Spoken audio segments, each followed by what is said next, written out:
Halo semuanya, selamat datang di Kisah Bijaksana. Kali ini kita akan membagikan sebuah kisah ringan namun cukup menarik. Dan seperti biasa, akan ada pelajaran penting dari kisah ini yang bisa kita petik. Saya harap teman-teman bisa menyimak kisah ini sampai akhir, agar pesan dari kisah ini bisa dipahami dengan baik.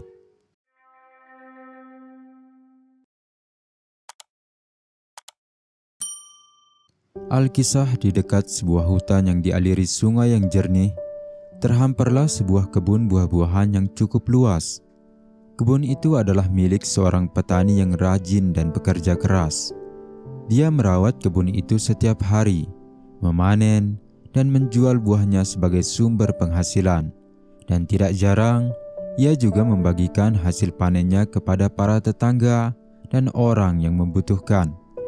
Si petani hidup bersama seorang istri yang penurut dan seorang anak laki-laki berusia 10 tahun yang sangat senang membantu pekerjaannya di kebun.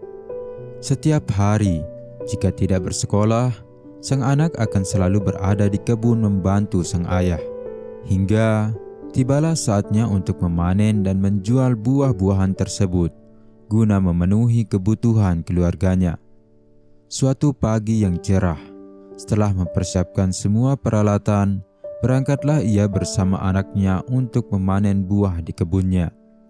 Mereka mulai memanen hasil kebunnya dari bagian luar. Kebun yang cukup luas membuat mereka harus mempersiapkan bekal yang cukup banyak dari rumah. Dan setelah waktu beranjak siang, petani memutuskan untuk beristirahat dan menyantap bekal yang mereka bawa. Namun, sesuatu mengganggu penglihatannya. Dari kejauhan, ia melihat ada yang aneh pada salah satu pohon buahnya. Ia pun menyuruh sang anak untuk mengecek apa yang dilihatnya. Tanpa penolakan, sang anak pun berlari dengan riang ke arah pohon yang dimaksud sang ayah. Dan tak lama berselang, si anak kembali menemui sang ayah dengan wajah panik. "Ada yang mencuri mangga, ayah," lapor si anak. Si petani itu pun melepaskan sementara pekerjaannya dan beranjak melihat apa yang disampaikan anaknya. Dan benar saja, seorang pemuda tengah asik memakan buah-buahan di atas sana. Si petani itu pun dengan tenang bertanya kepada pemuda itu, "Hei pemuda, kenapa kamu memakan buah-buahan di kebunku tanpa meminta izin?" Pemuda itu menoleh ke arah sang pemilik kebun, namun tak bergeming. Dia terus memetik buah-buahan tanpa menggubris perkataan si petani. Kesabaran si petani itu pun mulai habis. "Sudah setahun penuh aku merawat pohon-pohon ini. Kau tidak berhak mengambil buahnya tanpa seizinku. Turun sekarang juga," ucapnya dengan suara yang mulai meninggi. Si pencuri buah itu akhirnya angkat bicara. "Kenapa aku harus turun? Ini adalah kebun Tuhan dan aku adalah hambanya. Jadi aku punya hak untuk mengambil buah-buahan ini. Lagi pula, apa hakmu memerintah hamba Tuhan dan melarang untuk menikmati karunia-Nya?"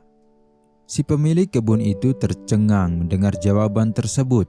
Namun dengan cepat dia memutar otak. Si pemilik kebun pun meninggalkan pohon itu dan kembali lagi setelah beberapa saat. Kali ini, ia datang dengan batu dan ranting kecil di tangannya. "Turun atau kulempar kamu dengan batu ini," ucap si petani yang sudah mulai jengkel.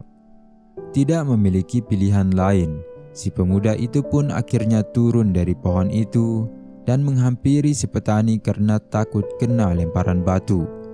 Tanpa diduga, si pemilik kebun dengan sigap mengikatnya dengan tali yang ia sembunyikan di balik bajunya dan mengambil ranting kecil yang tergeletak di dekatnya. "Apa yang sudah kamu lakukan? Lepaskan aku. Kau tidak punya hak untuk melakukan ini," teriak si pencuri buah panik. Petani itu tidak bergeming dan mulai memberi pelajaran pada pemuda itu dengan ranting kecil yang ia bawa. Kesakitan, si pencuri itu pun berteriak, "Apakah kamu tidak takut pada Tuhan? Kamu sedang memukuli hamba Tuhan." Dengan nada tenang, Si petani itu menjawab, "Kenapa aku harus takut? Kayu ini milik Tuhan dan aku adalah hamba-Nya. Kamu tidak boleh mengganggu pekerjaan Tuhan dan hamba-Nya yang sedang menghukum orang yang berbuat salah." Si pencuri buah itu terdiam sejenak, lalu memohon, "Tunggu, jangan pukul aku lagi. Aku minta maaf karena mengambil buahmu. Ini adalah kebunmu, dan aku seharusnya meminta izin terlebih dahulu. Aku menyesali perbuatanku. Tolong lepaskan aku." Pria pemilik kebun itu pun tersenyum. "Lain kali, janganlah kamu menggunakan nama Tuhan untuk membenarkan perbuatanmu yang salah," ucap si petani. Setelah itu, pria tersebut melepaskan ikatan si pencuri buah dan membiarkannya pergi. Namun, sebelum pergi jauh, pria itu memberi si pemuda beberapa buah untuknya dibawa pulang dan mengucapkan sebuah peringatan. Ambillah hikmah dari kejadian ini. Tuhan memang menciptakan buah-buahan, tapi Dia juga mengajarkan tentang kejujuran dan menghargai milik orang lain. Pemuda itu pun hanya bisa tertunduk malu sambil berjalan meninggalkan kebun tersebut.